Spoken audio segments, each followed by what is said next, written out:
Vamos a Colosenses capítulo 1, versículo 9. Pónganle un título a la clase: el conocimiento de su voluntad. Dice, voy a leer, ¿ustedes me siguen? Dice, por lo cual, también nosotros, desde el día que lo oímos, no cesamos de orar por vosotros y pedir que seáis llenos del conocimiento de su voluntad.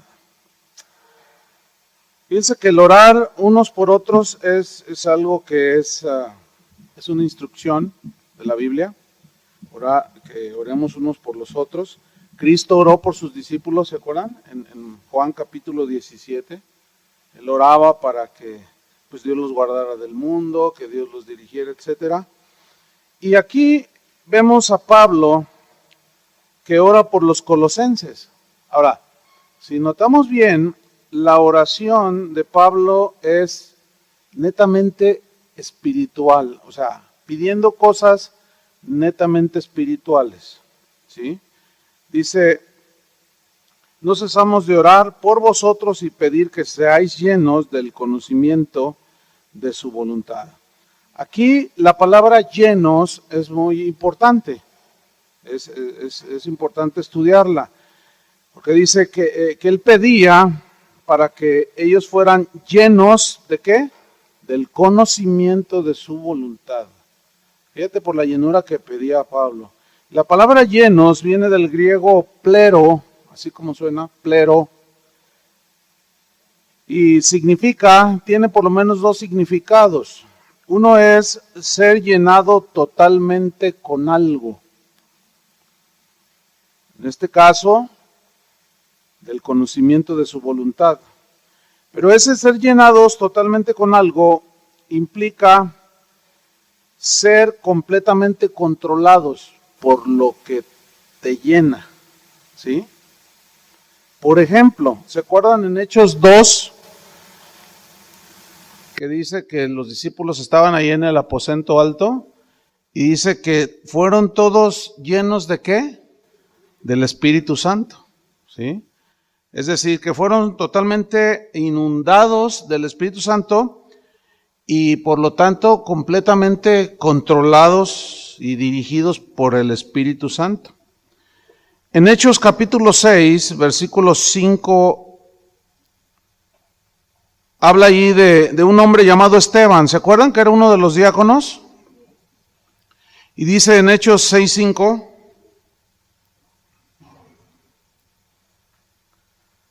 cuando los escogieron, dice que agradó la propuesta a toda la multitud y eligieron a Esteban.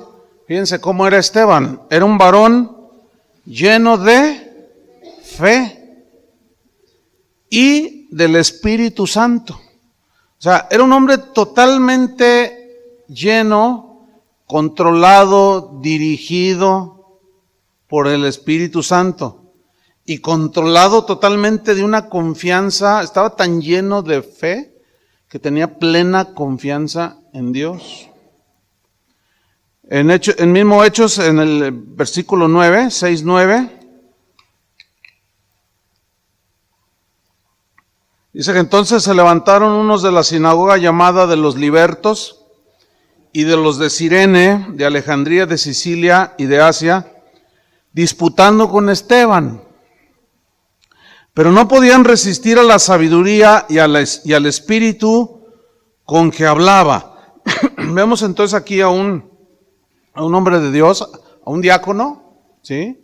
Un hombre que hacía un servicio práctico pero útil dentro de la iglesia, el diaconado. Y él estaba tan lleno de fe, de confianza en Dios y tan lleno de sabiduría que no podían resistir. Significa no podían contender con la sabiduría con la que Esteban hablaba y el espíritu con el que hablaba, o sea, porque estaba lleno, estaba totalmente controlado, ¿sí? ¿Se acuerdan que los fariseos estaban llenos de celos contra Jesús y contra los discípulos? Y esos celos los llevaban a obrar de lo que estaban llenos, con celos, ¿sí? Y les decían cosas y los calumniaban y los acusaban y porque ellos estaban llenos de celos. Los discípulos en la barca, cuando Jesús les dijo pasemos al otro lado, que se vino una tempestad, ¿se acuerdan? Dice que fueron llenos de temor cuando estaban ahí en la barca. Y el temor los dominó, el temor los controló. Entonces ellos obraron conforme a lo que estaban llenos, de lo que estaban llenos dentro, ellos obraron. Si notamos estos casos que estoy mencionando, todos estuvieron completamente controlados por algo. En el caso de Esteban, estaba controlado, ¿por qué? Por fe, sabiduría, estaba totalmente lleno. En el caso de los otros, de los fariseos, estaban llenos de celos, de los discípulos llenos de temor. Entonces, aquí hay un principio. De lo que tú estás lleno en tu interior, ¿sí? Eso es lo que definitivamente va a controlar tus acciones, ¿sí? Si tú estás lleno de rencor, luego se ve una persona rencorosa. ¿Se acuerdan que Jesús dijo de la abundancia del corazón que habla la boca? Porque estás tan lleno de amargura que no puedes hablar otra cosa. Y si ustedes, bueno, ahora vamos a hablar en esta clase y la otra vamos a hablar de la sabiduría, de la inteligencia espiritual. Pero si son inteligentes espiritualmente, ustedes van a discernir de lo que está llena la gente. Bueno, entre comillas, es bien fácil. Por lo que la Biblia enseña. Porque de lo que estás lleno, eso es lo que te domina. Eso es lo que te controla. Si tú constantemente estás hablando de lo que te hicieron y estás haciendo con un espíritu vengativo, es que estás ahí duro, hablando ¿de qué estás lleno? De rencor, ¿no es cierto? De resentimiento. Por lo tanto, eso te domina, eso te controla. Si tú eres de los que se afanan más de la cuenta, se nota inmediatamente. ¿Sí? Pero esto lo notan los que desarrollan la sabiduría de Dios y la inteligencia espiritual y el conocimiento. ¿Sí? Si tú estás lleno de perdón en tu corazón, en base al conocimiento que tienes del perdón de Dios en tu vida, pues cuando alguien te ofende, tú perdonas aunque te duele, porque sabes que es la voluntad de Dios. Y si tú estás lleno y disfrutando ese perdón, pues te va a controlar eso, ¿entiendes? Entonces, repito el principio, de lo que estés lleno en tu interior, eso definitivamente es lo que te controlará, dominará tus acciones, dominará tu hablar, ¿sí? Tu pensar. Entonces Pablo oró para que los colosenses fueran totalmente llenos, controlados por el conocimiento de la voluntad de Dios. Él dijo, yo oro para que seáis llenos del conocimiento de su voluntad. Y fíjate qué oración, Esa oración es de 24 quilates, de puro oro macizo. Porque está haciendo una petición que tiene que ver con las cosas eternas, ¿sí? Entonces les dice, para que sean llenos, controlados, dominados por el conocimiento de su voluntad. Ahora, la palabra conocimiento, perdón, viene de un término griego, epignosis, y epignosis, que se traduce conocimiento, significa pleno discernimiento.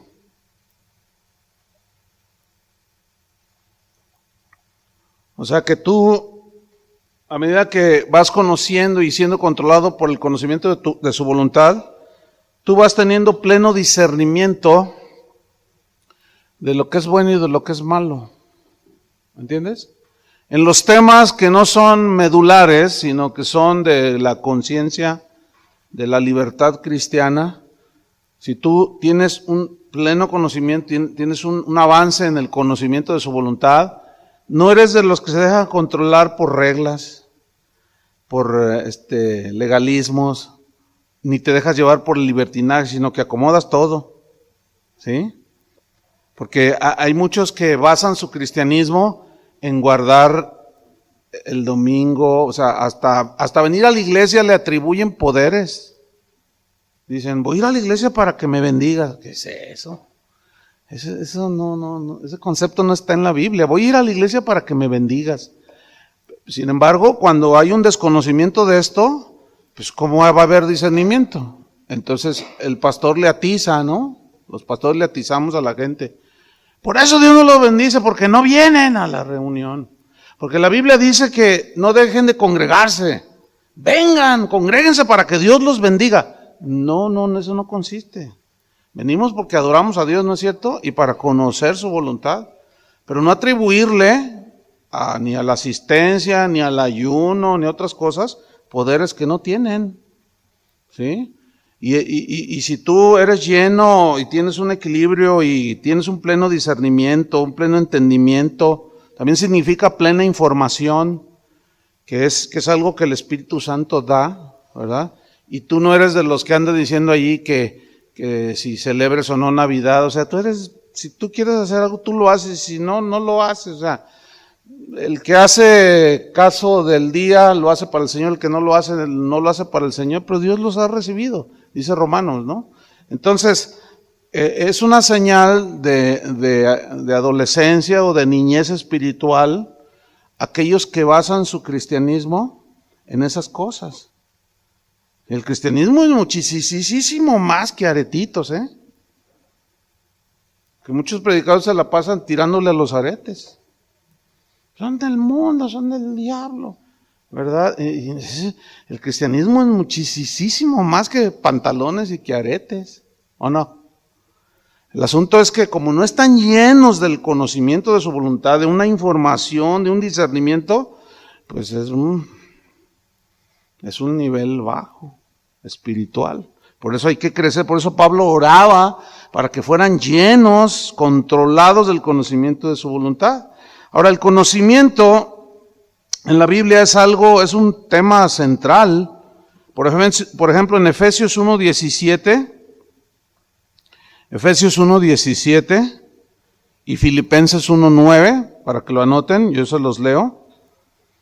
Efesios 1:17 dice, para que el Dios de nuestro Señor Jesucristo, el Padre de gloria, y aquí está orando también ahora, pero por los efesios, os dé espíritu de sabiduría y de revelación, o sea que entiendas, en el conocimiento de Él.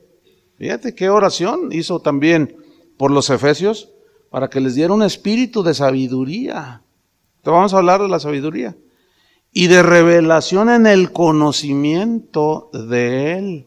Hay gente que dice, no, Dios es amor, Él nunca se enoja. No conoce todavía el otro lado. Dios es santo, puro, pero también se enoja. Dice que horrenda cosa es caer manos en un Dios vivo. Cuando dice horrenda cosa, es porque su ira, ¿quién la va a resistir? Entonces también se enoja. Pero muchos, en una falta de conocimiento y de sabiduría, hablan de un Dios que no es el que presenta la Biblia. Ciertamente es amor, pero también es un Dios de justicia. Por eso tenemos que conocer a Dios en todos sus atributos. En Filipenses 1:9 dice, y esto pido en oración. Noten cuáles eran las oraciones de Pablo. ¿Sí? Si hacemos un análisis de qué es lo que le enseñan a la gente en las iglesias de hoy a orar y a pedir, es una pena, es una vergüenza. Casi todo enfocado a la obtención de las cosas terrenales. Créanmelo, miren, les voy a decir algo que a lo mejor los sorprenda, pero yo no recuerdo en tantos años en haber estado en un evento o en un lugar donde había predicadores, donde oraran por la gente pidiendo esto. Siempre son, que te dé la unción para que tengas poder. Bueno, tú dices, bueno, pero hay cosas, hay mucha gente que tiene fe, tiene dones del Espíritu Santo, pero no tiene sabiduría para ejercerlos. abusan de los dones, los hacen todo un espectáculo. ¿Qué significa eso? Que les falta inteligencia espiritual. ¿Me estoy explicando? Entonces, dice, y esto pide en oración, que vuestro amor abunde aún más y más en ciencia y en todo conocimiento. ¿Con qué fin? Para que aprobéis lo mejor. Aquí aprobar habla de un previo discernimiento, para aprobar lo mejor, ¿sí? A fin de que seáis sinceros e irreprensibles para el día de Cristo. Es decir, que la palabra de Dios, el conocimiento, la sabiduría, la inteligencia espiritual nos ayudan para vivir una vida que agrada a Dios. Entonces, según Pablo, el cristiano, y bueno, el Espíritu Santo, según Dios, el Espíritu Santo, el cristiano debe estar gobernado y controlado totalmente por la palabra de Dios, ¿sí? Porque la palabra de Dios revela la voluntad de Dios, ¿entiende? Por eso es que conocer las Escrituras es de suma importancia para poder conocer al Dios de la Biblia. A mí me preocupa muchísimo cuando escucho a predicadores o a pastores que instruyen a su gente y les digan, no, ¿para qué tanto estudio? Te van a volver loco tanta palabra. Dice. Y luego su frase célebre es, no, acuérdate que la letra mata. La letra mata, dice. O sea, ellos están dando a entender que si tú estudias te mata la vida espiritual. ¿Qué aberración es esa? O sea, ¿qué cosa tan contradictoria a lo que Pablo hablaba y enseñaba? Vamos a Jeremías 9, 23 y 24. Jeremías 9, 23 y 24.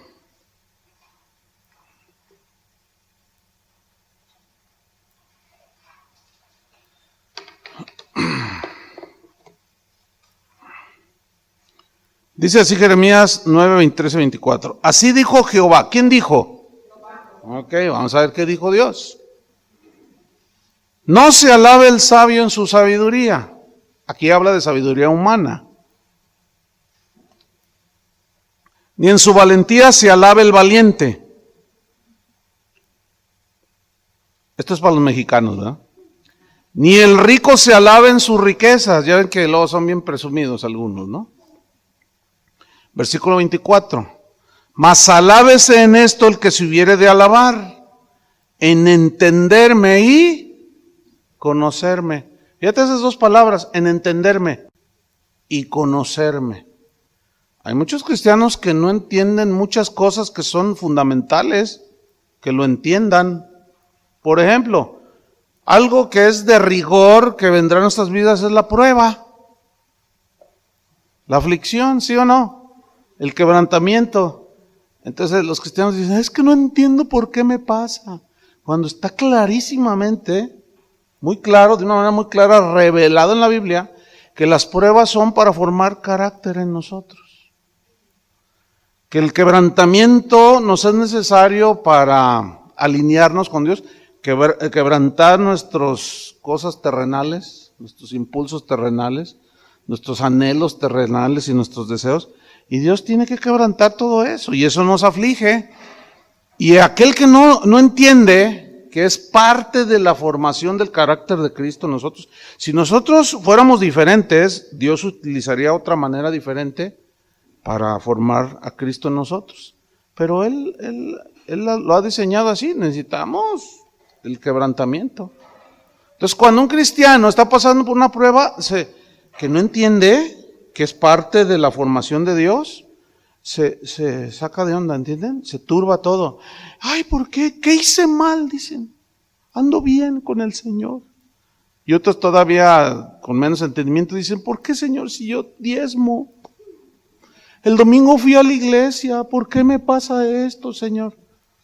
No conocen, no entienden. Por lo tanto, su conducta, como están llenos de incertidumbre, la incertidumbre los controla. Pero cuando estás lleno del conocimiento de Dios, tienes otras reacciones, ¿eh?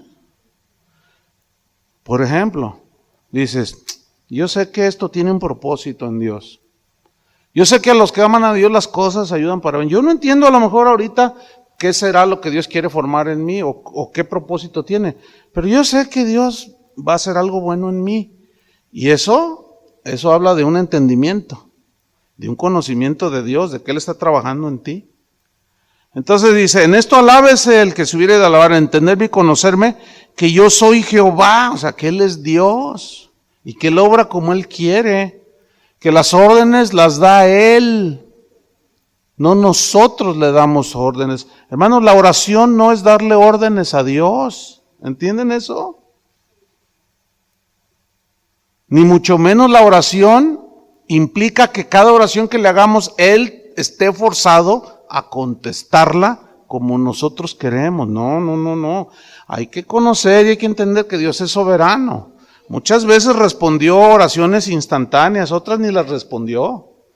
Otras se tarda tiempo. Pues Él es soberano, Él es el único que sabe el futuro. Pero entonces, fíjate lo que dice el Señor. Alábese el que se hubiera alabado. En entenderme y conocerme que yo soy Jehová, que hago misericordia a quien Él quiere, ¿no? Juicio y justicia en la tierra, porque estas cosas quiero. O sea, está hablando de una soberanía plena y total, pero necesitamos entender y conocer a Dios. Por eso Pablo oraba de esa manera. Fíjate, en Oseas 4:6 y 4:13, allí la misma Biblia nos advierte sobre el peligro de la falta del conocimiento de Dios. Es peligrosísimo. Ok, eso, podemos disculpar a un neófito es uno nuevo en el Señor, que tiene 2 meses, 3, 4, un añito, pues está recién desempacadito, ¿verdad? Pero un cristiano ya de 3 años, ya a esas alturas ya debe de tener cierto entendimiento y conocimiento, ¿sí?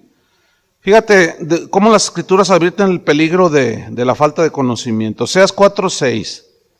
Digo, esto es para los que dicen que no es necesario el conocimiento. Mi pueblo fue destruido porque le faltó, ¿qué? ¿Por qué oraba Pablo por los colosenses? Por conocimiento pleno. Entonces, es muy lamentable lo que muchos cristianos dicen acerca del conocimiento, ¿verdad? Dice, porque le faltó conocimiento, por cuanto desechaste el conocimiento, yo te echaré del sacerdocio. Fíjate, aquí le está diciendo a los líderes de Israel, y porque olvidaste la ley de tu Dios, también yo me olvidaré de tus hijos. Ay, Dios. ¿Ah? En Efesios, dije Oseas 4:13, no, pero es Efesios 4:13. Primero dije Oseas 4:6, ahora vamos a Efesios 4:13. Fíjate que el Señor estableció apóstoles, profetas, evangelistas, pastores y maestros para que nos enseñaran, para que nos ayudaran a llegar a la madurez. Y dice en Efesios 4:13, hasta que todos lleguemos a la unidad de la fe y del conocimiento del Hijo de Dios. ¿Conocimiento de quién? Del Hijo de Dios. A un varón perfecto, a la medida de la estatura de la plenitud de Cristo. Esta es la meta, crecer en el conocimiento del varón perfecto que es Cristo. Porque a Él estamos siendo formados a su imagen, a la medida de su estatura, de la plenitud, o sea, no el 40%, no el 50%, Dios quiere que tengamos el mejor conocimiento de Jesús. Él estaba muy interesado en que sus discípulos supieran quién era. ¿Se acuerdan cuando les preguntó, ¿quién dicen los hombres que soy yo? ¿Se acuerdan? Y le responden, pues unos dicen que eres Elías. Fíjate el discernimiento que tenían. Pues unos dicen que eres Elías, y otros dicen que Juan el Bautista, y otros dicen que eres alguno de los profetas. Entonces Jesús les pregunta a ellos, ¿y ustedes quién dicen que soy yo? Y en eso Pedro le responde, tú eres el Cristo, le dice, el Hijo del Dios viviente. Entonces Jesús le dice, mi Padre te lo reveló. Ahora, a sus hijos Dios les revela, Pero para que tengas la revelación del conocimiento de Dios, hay varias cosas que vamos a ver más abajo, que tenemos nosotros que hacer. ¿Sí? Dice Efesios 4:14, que hay una medida de conocimiento del Hijo de Dios para que ya no seamos niños fluctuantes. ¿Qué es un niño fluctuante? Inconsistente, inmaduro, ¿sí? Que ahorita quiere una cosa, al rato ya no la quiere, y que quiere un patín y al rato ya se lo traes. No, mejor una bicicleta. Y total, hay una fluctuación. Ahorita está llorando, está gritando al rato está dormido, o sea, es un niño. Y espiritualmente hay mucha gente que es niña. Son niños espirituales. Pero no es nada malo cuando ese niño espiritual está recién nacido en Cristo. Pero si tiene 15 años y todavía anda con sus ondas de niño, eso es preocupante. ¿Por qué? Porque habla de una inmadurez, habla de que no maduró.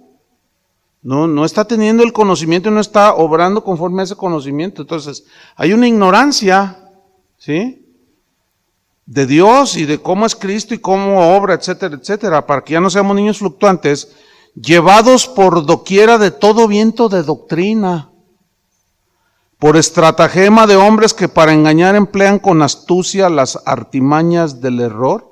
Fíjate, los niños espirituales, los inmaduros, son llevados de todo viento de doctrina.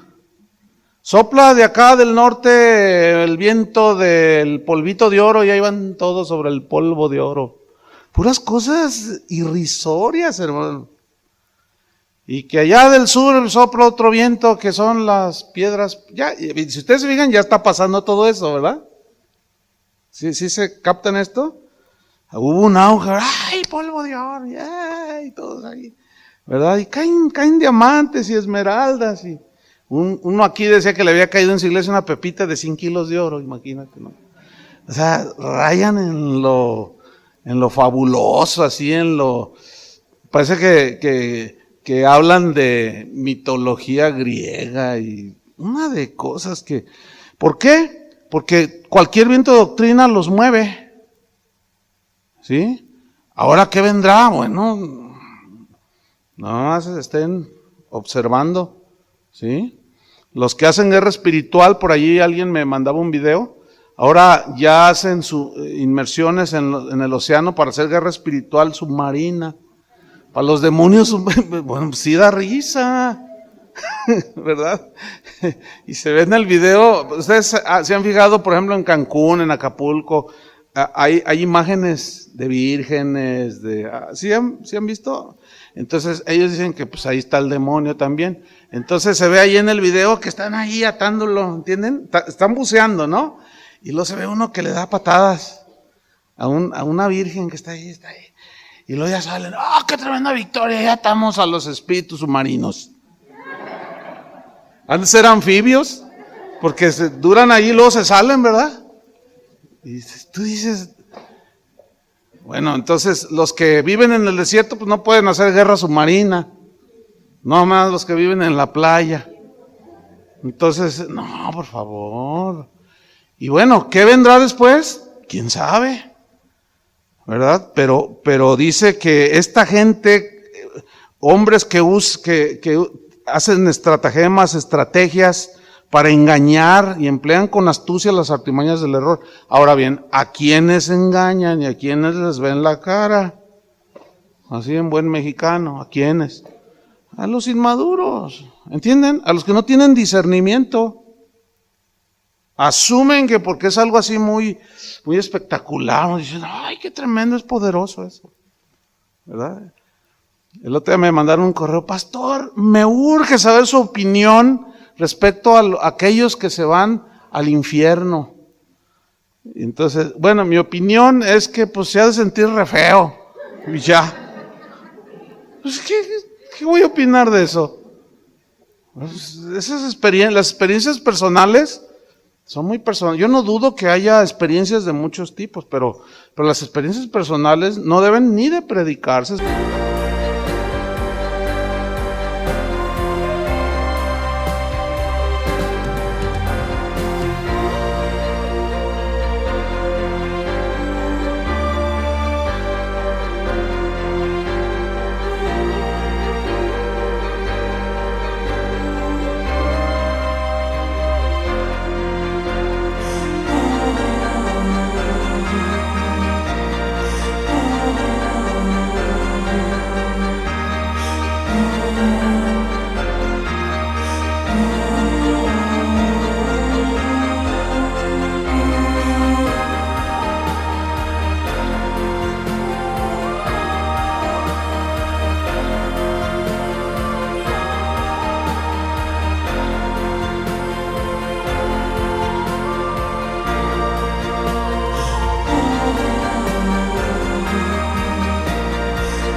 mencionar como una ilustración, nada más. Pero mucha gente los pone como mensaje central y sustituyen, por ejemplo, la predicación de la palabra con un testimonio que dura 1:30, dando detalles de cómo fueron a las Bermudas a hacer guerra submarina, ¿entiende? Y citan versículos, pero obviamente fuera del contexto y engañan a la gente. Ahora bien, ¿cómo se obtiene el conocimiento? Bueno, hay dos maneras o dos pasos para obtener el conocimiento. El número uno es algo muy necesario, pues debes desearlo, ¿sí? Pues si tú no deseas el conocimiento de Dios, como paso número uno, pues no vas a hacer el paso número 2, que es escudriñar las Escrituras.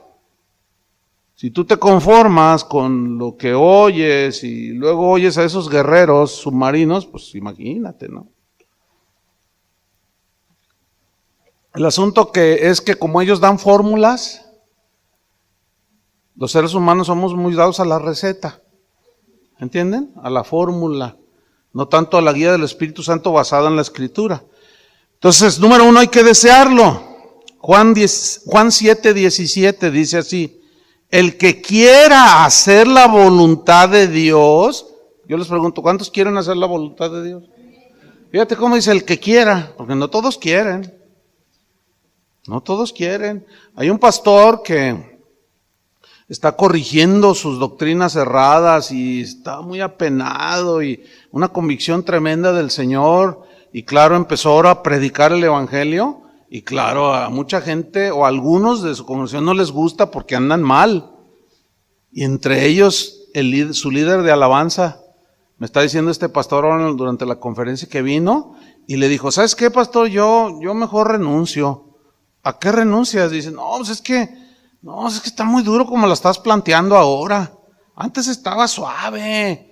Pues hablabas de prosperidad, de poder, de unción, pero ahora te estás metiendo hasta la cocina, dice. ¿No sería el Espíritu Santo hablando ahora con el mensaje de Dios para limpiarlo de su pecado escondido? Y claro, ya no le gustó. Y ya no quieren saber la voluntad de Dios. Les interesa sentirse bien, les interesa vivir bien. Les interesa estar cómodos, ¿verdad? Y disfrutar su cristianismo, el cual pues, no se parece al de la Biblia. Entonces dice, el que quiere hacer la voluntad de Dios conocerá si la doctrina es de Dios, o sea, si la doctrina que Jesús estaba predicando es de Dios, o si yo hablo por mi propia cuenta. Porque ustedes recordarán que cuando Jesús hablaba y predicaba, unos creían, se arrepentían, como la samaritana, Nicodemo y otros, pero otros se rebelaban. ¿Se acuerdan del joven rico cuando el Señor le dijo lo que tenía que hacer? Dijo, no, yo no doy nada, ahí nos vemos, y se fue triste porque tenía posesiones, no estuvo dispuesto a hacer la voluntad de Dios.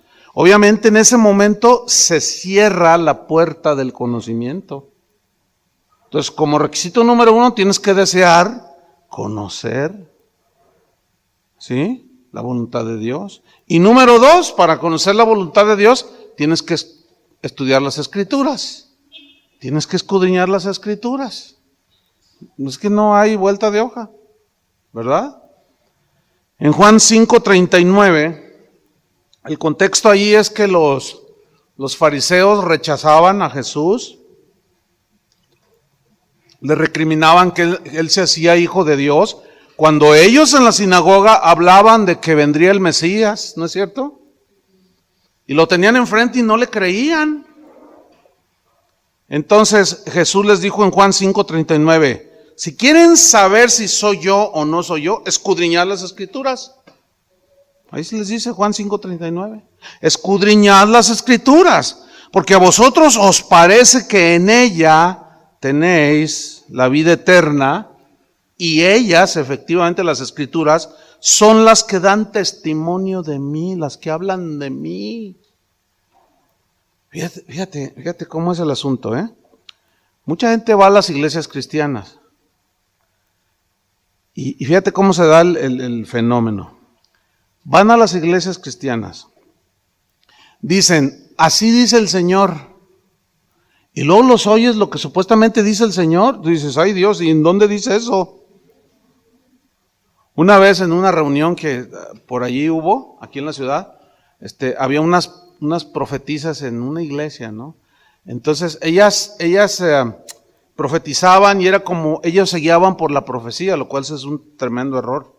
Entonces dice una de ellas, así dice el Señor, el próximo reunión del domingo, todos van a venir de rojo. Y los que estaban ahí dijeron, órale, ¿y ahora qué? ¿De rojo? ¿Por qué de rojo? Qué raro está eso. Porque es el color de la sangre del cordero. Dice. No, pues miren, yo vengo de rojo. Y tú dices, ¿qué es eso? ¿Qué comieron? ¿Qué fumaron?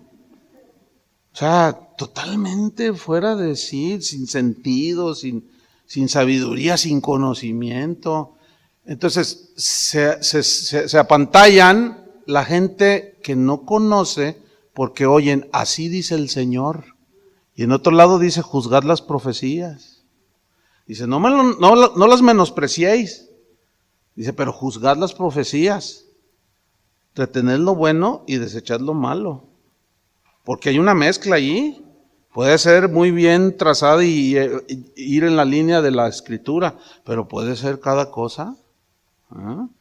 No sé cuántos recuerdan cuando iba a entrar el año 2000, que decían que iba a haber un caos y aquí la ciudad se llenó de profecías y los pastores empezaron a predicar que se viene el fin del mundo y el caos, y ahí va la gente al Sam's a vaciar las tiendas y al Costco y no, de verdad, y muchos vendieron muchas cosas para venir una hambruna. Entonces, algunos de aquí de la congregación me decían, pastor, usted no va a predicar así, espérate, el domingo les voy a predicar.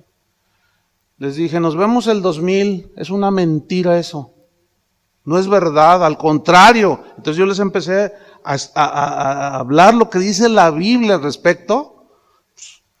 Llegó ese 2000 y claro, pues muchos pues te señalan, no, a su gente las va a llevar a la destrucción porque no les previno. Llegó el año 2000, ya estamos en 2012.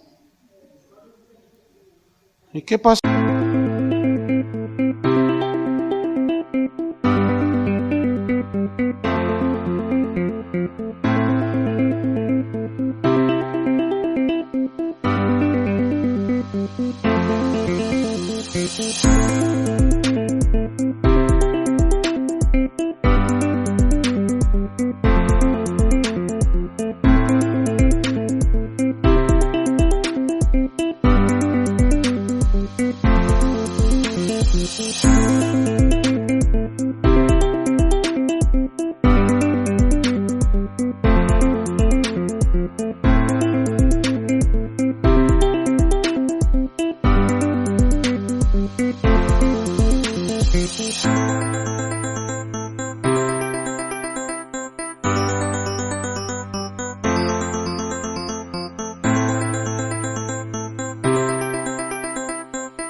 Nada, porque del día y de la hora nadie sabrá, hermanos. Cuando menos se den cuenta, ya está el Señor. No. Nosotros tenemos que saber distinguir los tiempos. ¿Se acuerdan eso de la profecía mayas, de que este es el año de, pues. Y cristianos predicando fíjate, en lugar de predicar la Biblia. No, es que los mayas eran un pueblo sabio. Y Dios no está hablando a través de ellos para que se va a poner fea la cosa. Ay Dios. Y luego les dices de la Biblia, bueno, la Biblia sí dice que se va a poner fea la cosa, ¿no? Pero les dices cómo prepararse y todo, y te dicen, no. Y tú dices, ay Dios, qué triste está. Entonces, escudriñad las Escrituras. Queremos conocer a Cristo, la única manera es, ¿cómo? Escudriñando las Escrituras. Porque las Escrituras revelan el carácter de Cristo, ¿sí? Las Escrituras nos enseñan y nos hablan de manera extensa de la obra de Cristo, de lo que Él hizo, a qué vino, ¿Para qué nos creó? Una vez que somos nacidos de nuevo, justificados por su sangre, ay, las Escrituras revelan cuál es su voluntad como hijos de Dios. Pero hay que escudriñar las Escrituras. 1 Tesalonicenses 4:3. 1 Tesalonicenses 4:3. Dice así, pues la voluntad de Dios es vuestra santificación. ¿Cuál es la voluntad de Dios? Vuestra santificación. ¿Qué es la santificación? Es el proceso por el cual todo cristiano nacido de nuevo entra, desde el día que se convierte hasta el día que se muere, en un alejarse más y más de la maldad y del pecado. ¿Sí? Dice, la voluntad de Dios es vuestra santificación, que os apartéis de fornicación, o sea, de la inmoralidad sexual. Y uno de los pecados más practicados es precisamente la inmoralidad sexual. Entonces, cuando se deja de predicar en las iglesias la voluntad de Dios a este respecto, se empiezan a dar un montón de cosas. Si predicando el evangelio, no todos quieren obedecer o no todos obedecen, pero hay muchísima protección y muchísima oportunidad de mantenerse en los caminos de Dios, conociendo la voluntad de Dios. Pero el que la ignora, y luego todavía algunos les atizan a la carne, dicen, no, pues ya somos salvos, y la gracia es suficiente, hermanos, y gloria a Dios. Y no tiene nada de malo que hagamos esto. Como un pastor un día jactándose dijo, ustedes son un montón de religiosos, así nos dijo, ustedes. Y estábamos en una mesa, había una reunión de pastores, ¿no? Y llegó así como muy de chirichero y bromista, y bueno, ¿qué hago? Saludamos, ¿no? Y de pronto empezó así a tirar pullitas, ¿no? Y le dice, ustedes religiosos, a ustedes son muy tapados, dijo. Ustedes están bien atados, son unos religiosos. Órale, pues ¿qué te pasa? Porque lo está diciendo en serio, pero con sarcasmo. Y lo dicen, a ver, ¿cuántos de ustedes llevarían a su gente a un antro a bailar? Miramos, ¿estás bromeando? No, dice, yo los llevo. Somos libres en Cristo. Ustedes son unos religiosos. Mira, yo nada más me volteé, dije, o sea, imagínense, hermanos, vámonos al antro. Por favor, o sea, no inventen. Y otros ya metieron el antro a la iglesia, ¿no? Y ahora ya en lugar de decirle antro le dicen santro. No, ¿es en serio? No, ¿y para qué te cuento? ¿Y todo eso qué promueve? Pues la inmoralidad sexual, porque exalta las pasiones de la carne. 1 Tesalonicenses 5:18. El agradecimiento es voluntad de Dios. Dice, den gracias en todo, porque esta es la voluntad de Dios para con vosotros en Cristo Jesús. Tener un espíritu de agradecimiento es voluntad de Dios, hermanos. La queja no está en el vocabulario de Dios. 1 Pedro 2:15 dice, porque esta es la voluntad de Dios, que haciendo bien hagáis callar la ignorancia de los hombres insensatos. Habla de la conducta para taparle la boca al que dice cosas. Eso fue 1 Pedro 2:15. 1 Pedro 4:19. 1 Pedro 4:19 dice, de modo que los que padecen según la voluntad de Dios, ay, ¿cómo? No es voluntad de Dios que padezcamos. ¿Y qué dice allí? Bueno, ¿a quién le vamos a creer? Alguien tiene que estar equivocado. Y me temo que Dios no se equivoca, hasta donde me alcanza mi cerebro de entendimiento. Los que nos equivocamos somos nosotros, los que decimos tonterías somos nosotros, pero Dios ya lo dijo aquí, de modo que los que padecen según la voluntad de Dios, encomienden sus almas al fiel Creador y hagan el bien. Aquí el contexto es la persecución y había padecimiento, había la calumnia, venía el padecimiento, sí, el sufrimiento, el dolor, la tristeza, pero está dentro del plan de Dios para formarnos y quebrantarnos y muchos propósitos que nos tomaríamos toda una clase. Pero ahí está, esos son solo unos ejemplos. Ahora volvamos a Colosenses 1:9. Porque dice, no cesamos de orar por vosotros y de pedir que seáis llenos del conocimiento de su voluntad, pero luego añade otro ingrediente muy importante, en toda sabiduría.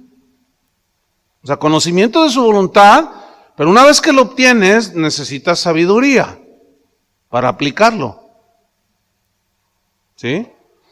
La palabra sabiduría viene del griego sofía. Si alguien se llama Sofía, se llama sabiduría. Y esta palabra, sofía, que se traduce sabiduría, es la habilidad que Dios da para obtener los principios de las Escrituras, o sea, para entenderlos, ¿sí? Pero no solamente entenderlos, sino aplicarlos, ¿sí? Fíjate, hay mucha gente que tiene conocimiento, pero no tiene sabiduría para aplicarlo en el momento exacto. ¿Sí? Es como esto, mira. La medicina, por ejemplo, hay inyecciones que son peligrosas si no son la cantidad adecuada, en el lugar adecuado, de la manera adecuada. No se puede pasar, etcétera, etcétera. Entonces, alguien puede tener un conocimiento, pero si no tiene sabiduría para aplicar el conocimiento y es indolente e irresponsable, los médicos se encuentran con demandas por negligencia médica, o sea, son descuidos. Y luego dicen, ¿y cómo fue el asunto? Pues es que le inyectó esto, pero entonces otro dice, ¿pero cómo? ¿El doctor dio esa instrucción? Sí, dijo que tantos miligramos de esto. No, eso hace una reacción mortal con quién sabe qué. ¿Cómo se le ocurrió? Fíjate, debido a muerte. ¿Sí?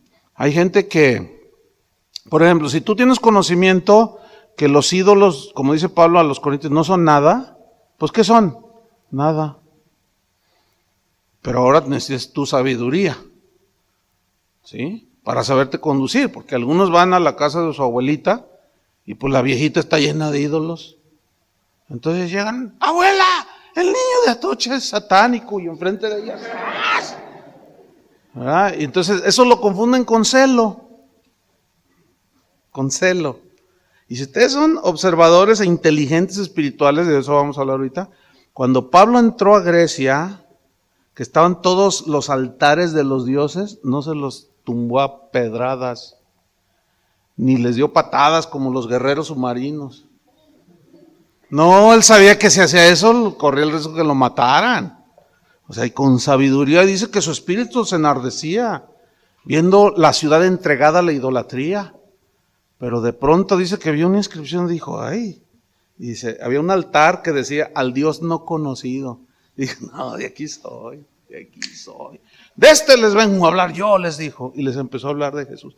Y dijeron, ay, órale, esto está bueno. Y lo tomaron, lo llevaron al Areópago, que era donde disertaban todos los filósofos.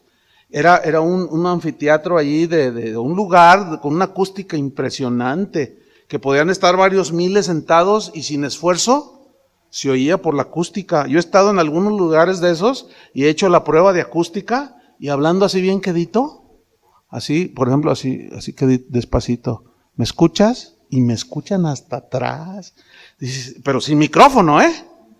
Dices, así, ¿me escuchas? A ver, ¿qué estoy diciendo? Te escucho perfectamente. O sea, son lugares de acústica perfecta, le llaman. Han dicho los estudiosos de esto que el sermón del monte que dictó Jesús, ahí en las laderas en Jerusalén, tienen acústica perfecta. Y como el Señor es el creador de todo, ¿sí? Curiosamente dice que estaba en el monte y se sentó y vinieron a sus discípulos y habló de arriba hacia abajo, con una acústica perfecta, porque se reunían miles y no había micrófonos, ¿verdad? Entonces, fíjate, en toda sabiduría e inteligencia espiritual, dice el texto. No cesamos de pedir que seáis llenos del conocimiento de su voluntad, pero luego añade sabiduría, pero luego añade otra cosa más, que es inteligencia, ¿qué? espiritual. Ahora, la inteligencia espiritual, esta frase se deriva de sunesis, del griego sunesis. Y bueno, es un término que se refiere a la aplicación de los principios bíblicos a la vida cotidiana, que es como el ejemplo que yo les presenté de Pablo. ¿Sí? Es un término que se refiere a la aplicación de los principios bíblicos a la vida cotidiana y tiene que ver mucho con la, fíjate, conocimiento. El conocimiento requiere pues sabiduría, sí, para saber el momento y cómo, y la inteligencia espiritual, pues a la aplicación de esos principios. Entonces, fíjate, la mente que está equipada con sabiduría e inteligencia espiritual, pues imagínate, ¿no? Se sabe conducir en la vida cotidiana, en los asuntos familiares, en los problemas de negocio, en los asuntos de negocios, en las situaciones que se presentan. Cuando tú no sepas qué hacer,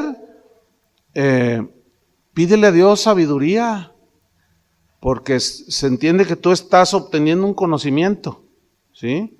Entonces tú dile, dame sabiduría, Señor, dame inteligencia espiritual.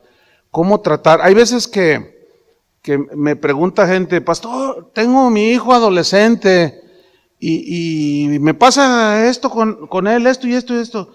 ¿Qué debo de hacer? Entonces, no hay un patrón en la Biblia que diga, mira, todos van a hacer esto, por lo tanto, darles esta receta.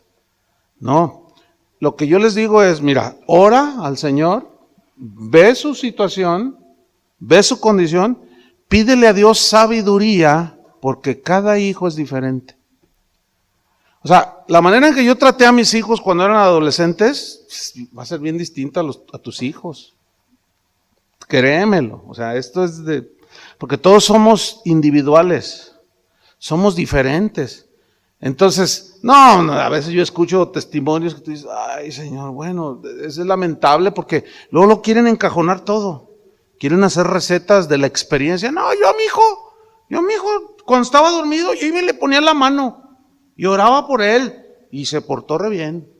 Entonces, la señora que está allí oye y quiere fórmulas, porque no sabe, y entonces todos los días le pone las manos y a veces y la agarra. ¿Qué estás haciendo? ¿Me estás haciendo brujería eso qué, mamá? No, hijo, estoy orando por ti. No quiero que eres por mí. Y luego, no me funciona. ¿Por qué no me funciona? Y luego el otro le atiza, es que has de estar en pecado. Entonces, hasta duele la cabeza. Y a veces me siento como Kiko, me desespero. Pero eso tiene que ver con la enseñanza, hermanos. Sin duda, tiene que ver con la doctrina que se le imparta a la gente. Entonces, si no es la sana doctrina, si no es la palabra de Dios, ¿cómo va a haber sabiduría? ¿Cómo va a haber inteligencia espiritual? Ahora, ¿qué es lo contrario de la inteligencia? La torpeza. O sea, la inteligencia te hace conducirte, pero alguien que no es inteligente, que es torpe, se conduce mal. Lo mismo sucede en el ámbito espiritual, hermanos. Es una torpeza espiritual lo que muchos cristianos hacen. Les falta inteligencia espiritual. No saben cómo solucionar los asuntos. Miren, hay pastores que cuando se les hace bolas al engrudo, como decimos acá en México, que los problemas así en la iglesia, lo mejor es, dicen, no, ¿saben qué? El que no le guste que se largue de aquí. Pero yo voy a seguir con esto. Y aunque le demuestren que hay una desviación, no, aquí yo mando. Entonces, en el consejo les falta tanta sabiduría, tanta inteligencia espiritual que hay Dios. Bueno, vamos sobre el final. Entonces, la sabiduría te ayuda pues a aplicar el conocimiento, ¿sí? Tu conducta, escoger la mejor situación, etcétera, etcétera. Por ejemplo, Daniel 1:17 dice, a estos 4 muchachos Dios les dio conocimiento. ¿Se acuerdan de Sadrach, Mesach, Abednego? Sí, Daniel mismo. Dice, a estos 4 muchachos muchachos, Dios les dio conocimiento de Dios, conocían a Dios, e inteligencia en todas las letras y ciencias. ¿Qué significa eso? Cosas de la vida cotidiana, ¿sí? Y Daniel tuvo entendimiento en toda visión y sueños. Esto habla de los asuntos espirituales, ¿sí? Aunque hay que entender que en el Nuevo Testamento ya esto ha cesado en una medida casi total, ¿sí? ¿Por qué? Porque ahora somos guiados por el Espíritu Santo, ¿sí? En base a la palabra. Entonces la sabiduría nos ayuda a aplicar el conocimiento en nuestra vida cotidiana, ¿sí? Y un mayor conocimiento de Dios aplicado con sabiduría, con inteligencia espiritual, pues se traduce en una vida cristiana más plena, que agradará a Dios. Por eso Pablo oraba de esa manera: oro para que sean llenos del conocimiento de su voluntad, pero oro para que Dios les dé sabiduría e inteligencia. Escriban un ejemplo en Primera de Reyes 3:7, Primera de Reyes 3:7 al 30, bueno, 3:7 al 10, y luego Primera de Reyes 4:29 y 30, no lo vamos a alcanzar a leer, pero ahí para que lo tengan en sus notas como un ejemplo de la inteligencia y la sabiduría. Y en Proverbios 8, del 1 al 17, ahí vemos una descripción bíblica